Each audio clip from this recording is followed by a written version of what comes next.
एक बुजुर्ग महिला जानकी की 2 बहुएं थीं। बड़ी का नाम श्यामला और छोटी का नाम श्रावणी था। जानकी बहुओं का बहुत ख्याल रखती थी और बहुएं भी जानकी के लिए आदर भाव रखती थी।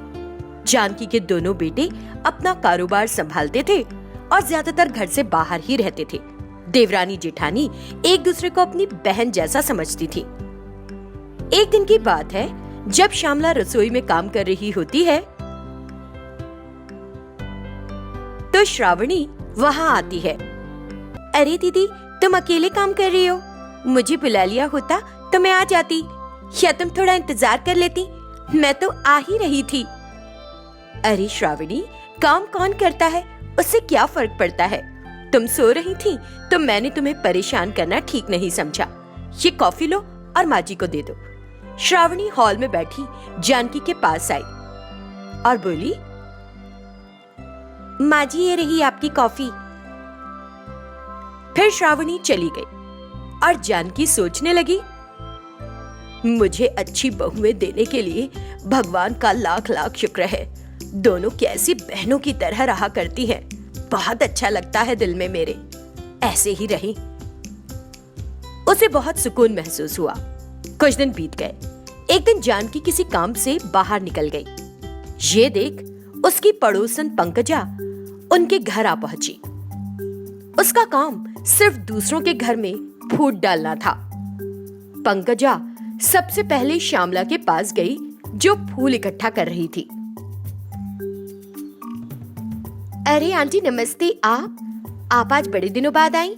हाँ, अगर मैं रोज आऊं तो तुम्हारी सास को बुरा लगेगा बहुत, इसीलिए नहीं आती। अच्छा, ऐसा क्या? श्यामला, जब भी मैं तुम्हें देखती हूँ तो मुझे अपनी बेटी की याद आ जाती है, लेकिन जब भी मैं अपनी बेटी के बारे में सोचती हूँ बहुत बुरा लगता है। आपकी बेटी को क्या हो गया आंटी? अब क्या बताऊं, मेरी बेटी भी बस तुम्हारी तरह हमेशा काम करती रहती थी। उसकी देवरानी उसकी इस बात का फायदा उठाने लगी और उसके साथ नौकरानी जैसा बर्ताव करने लग गई। मेरी बेटी अपनी मर्जी से अब कुछ भी नहीं कर सकती। मुझे तो श्रावणी भी वैसी ही लगती है। तुम हमेशा यहाँ काम में लगी रहती हो और वो सास बहू आराम करती रहती हैं। अपना ध्यान रखना बेटी। श्यामला ने पंकजा की बातों को अनसुना कर दिया। लेकिन आंटी, मुझे यहाँ कोई दिक्कत नहीं है, हम सब मिलजुल कर रहते हैं। अभी रहते हो ना बेटी, बाद में देखना वो तुम्हारे और तुम्हारे बच्चों के साथ कुछ बुरा कर सकते हैं। मेरी बात याद रखना, मैं तुम्हारे भले के लिए ही कह रही हूँ। अच्छा, अब मैं चलती हूँ। पंकजा के जाते ही श्यामला सोच में पड़ गई। उधर पंकजा अपने घर नहीं बल्कि सीधे उनकी रसोई में गई, जहाँ श्रावणी कुछ काम कर रही थी। अरे श्रावणी, आज क्या बन रहा है?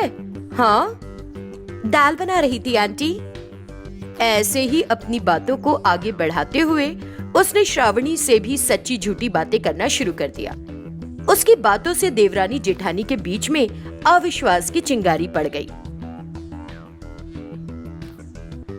मैं तुमसे ये सब इसलिए कह रही हूँ क्योंकि तुम बिल्कुल मेरी बेटी जैसी हो। मैं तो तुम्हारा भला ही चाहती हूँ। अच्छा, तो अब मैं चलती हूँ। ये सोचकर कि उसका काम पूरा हो गया है, पंकजा अपने घर की ओर चल दी। उसी समय जानकी घर में घुसी और उसका सामना पंकजा से हुआ। हे भगवान, ये नागिन मेरे घर से क्यों निकल रही है? जरूर मेरी बहुओं को लड़वाने के लिए ये यहाँ आई होगी। जैसे ही वो अंदर गई, श्रावणी, श्यामला, एक बार यहाँ तो आओ बेटा। दोनों उसके पास आई। हाँ माँ जी। जानकी चिंता से, मैंने उस पंकजा को यहाँ से जाते देखा, क्या उसने तुम दोनों से कुछ कहा? बिना सच बोले। वो कुछ कह तो रही थी पर मैंने ध्यान नहीं दिया माँ जी। मैंने भी ध्यान नहीं दिया। दोनों ने ऐसे ही बात को टाल दिया। 1 हफ्ता बीत गया। धीरे धीरे बहुओं के मन में एक दूसरे के लिए लगाव कम हो गया और उसकी जगह ईर्ष्या ने ले ली। एक दिन दोनों घर का काम छोड़कर टीवी के सामने बैठी हुई थीं। ये देखकर जानकी सोचने लगी, इन दोनों को क्या हो गया है? एक हफ्ते से इनमें फर्क लग रहा है मुझे बहुत ज्यादा। फिर वो जाकर श्यामला से बोली, क्या हुआ तुम्हें बहू, काम छोड़कर तुम यहाँ क्यों बैठी हो? माँ जी, आप मुझे ही क्यों बोल रही हो? वो भी तो बैठी है ना यहाँ। मैं सारा काम करने वाली कोई नौकरानी नहीं हूँ इस घर की। हाँ। दोनों में बहस शुरू हो गई। उनके बीच सब कुछ बदल चुका था और ये बहुत ही दुख की बात थी। ये सब देखकर पंकजा भी बहुत दुखी थी। मुझे पता है कि इस स्थिति का कारण पंकजा है। उसी ने इन दोनों के बीच में फूट डाली है। मुझे किसी तरह सब कुछ पहले जैसा ही करना होगा। कुछ दिन बीत गए। एक दिन जानकी ने दोनों बहुओं को अपने पास बुलाया। बहू, ये पैसे लो, त्योहार आने वाला है, तुम लोग जाकर अपने लिए मनचाहे कपड़े और गहने खरीद लाओ। जानकी ने उन्हें खरीदारी के लिए भेज दिया। दोनों रवाना हो गईं। सबसे पहले वो दोनों एक गहनों की दुकान पर गईं और गहने देखने लगी। दोनों को एक ही हार पसंद आया। अरे, इसे मैंने पहले चुना था, तुम कोई दूसरा ले लो। नहीं, मैंने पहले इसे देखा था, तुम दूसरा ले लो ना, ये तो मेरा ही होगा।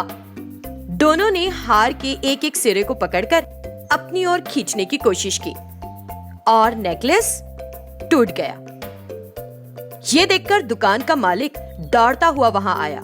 आप दोनों ने हार तोड़ दिया, इसके पैसे दीजिए और बाहर निकल जाइए, नहीं तो मैं पुलिस को बुला लूंगा, फिर जेल में बैठ के लड़ना।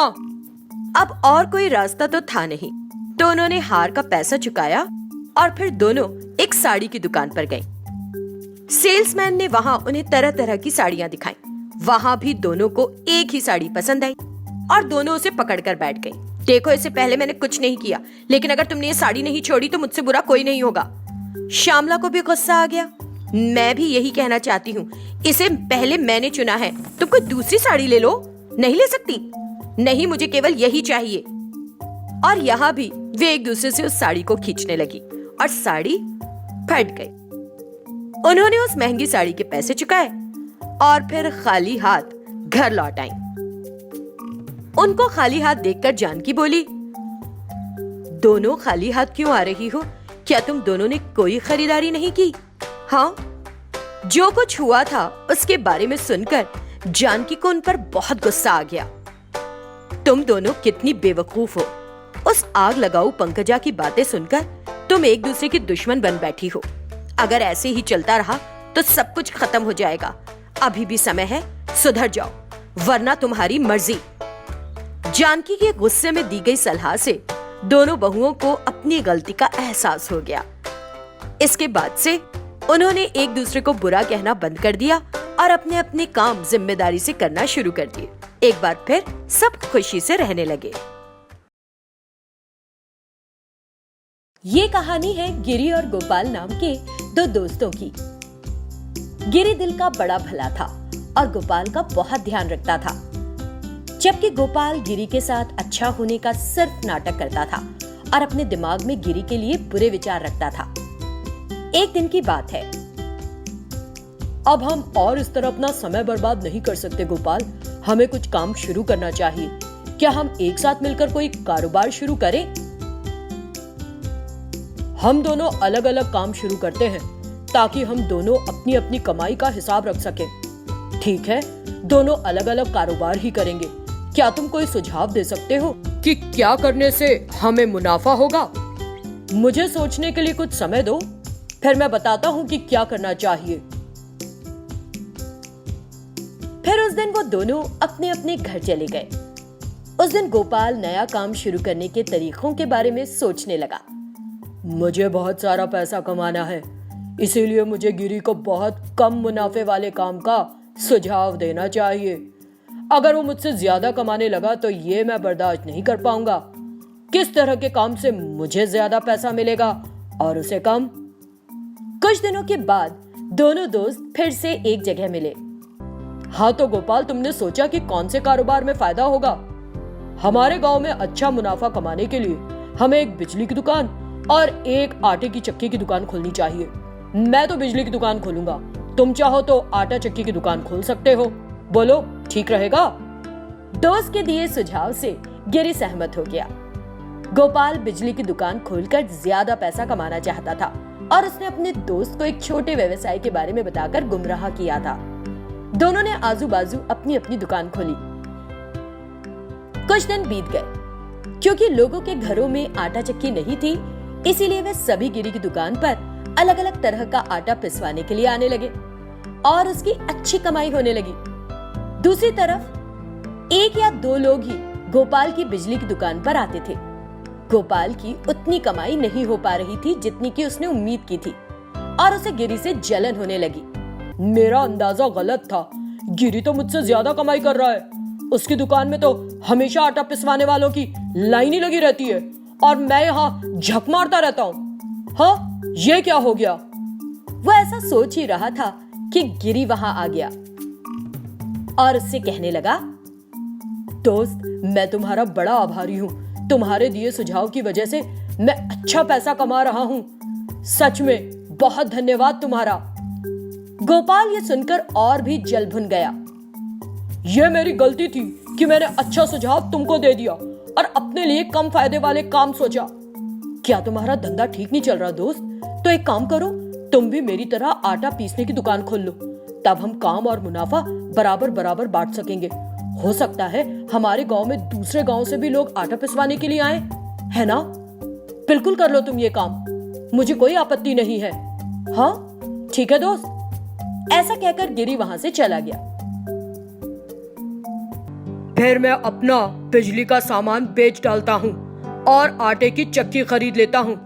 अब होगा सही मुकाबला। अगले 2 दिनों में गोपाल ने बिजली का सभी सामान बेच डाला और वहां आटा चक्की लगा दी।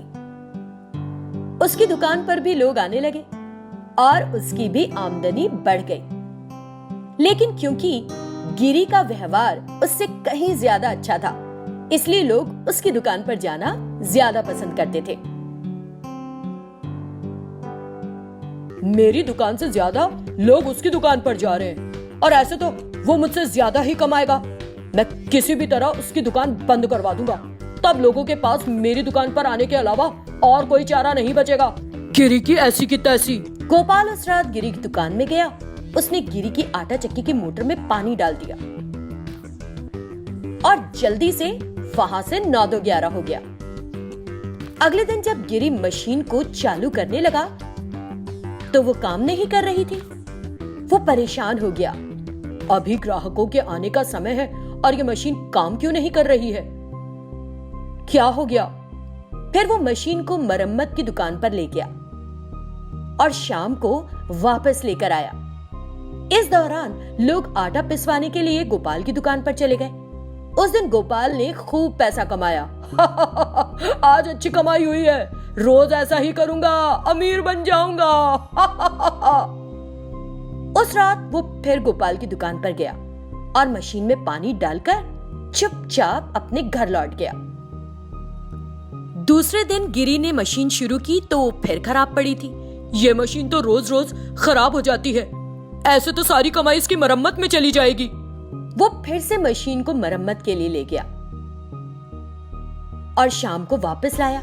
लेकिन गोपाल रोज रात को गिरी की मशीन को खराब करता रहा। गिरी मायूस हो गया और सोचने लगा, मुझे लगता है मैं इस काम को अब और जारी नहीं रख सकूंगा। मुझे इस मशीन को बेचकर कोई और धंधा शुरू कर लेना चाहिए, तभी ठीक रहेगा। वो एक पेड़ के नीचे बैठ सोच रहा था कि एक साधु ने उसे देखा और गिरी के पास आए। क्या हुआ वत्स, तुम इतने उदास हो? तब गिरी ने स्वामी जी को बताया कि उसके साथ क्या हो रहा है। लगता है कि तुम एक भले आदमी हो, इसीलिए मैं तुमको कुछ जादुई पानी देता हूँ। इसको तुम अपनी मशीन पर छिड़कना, इससे तुम्हारी अच्छी आमदनी होगी। ठीक है बेटा। फिर स्वामी जी ने उसे जादुई पानी दिया। गिरी ने उसे तुरंत मशीन पर छिड़का और उसमें कुछ गेहूं के दाने डालकर देखे। बस कुछ ही दाने डालने से उसे बहुत सारा आटा मिला। ये देख गिरी चौंक गया। स्वामी जी, मैं आपका बहुत आभारी हूँ, आपने तो इस मशीन को जादुई बना दिया है। हाँ। फिर गिरी ने थोड़ा अनाज डालकर ज्यादा आटा बनाना शुरू कर दिया। बचा हुआ अतिरिक्त आटा वो बाजार में बेचने लगा। ये देखकर इस बार मुझे इसकी मशीन को पूरी तरह से बंद कर देना चाहिए, तभी मुझे मिलेगा सुकून। हाँ। उस रात वो फिर मशीन खराब करने के लिए गिरी की दुकान पर गया। इस बार वो मशीन में डालने के लिए कुछ पत्थर लाया था, लेकिन अनजाने में उसने एक हाथ मशीन में और दूसरा स्विच बोर्ड पर रखा था। मशीन में कुचले जाने के कारण उसके दोनों हाथ कट गए। गोपाल दर्द से चीख रहा था। उसकी आवाज सुनकर लोग वहां आ गए। तब लोगों को पता चल गया कि वो गोपाल ही था जो इतने दिनों गिरी की मशीन को खराब कर रहा था। किसी ने भी उसके प्रति सहानुभूति नहीं दिखाई, बल्कि उसे बहुत बेइज्जत किया।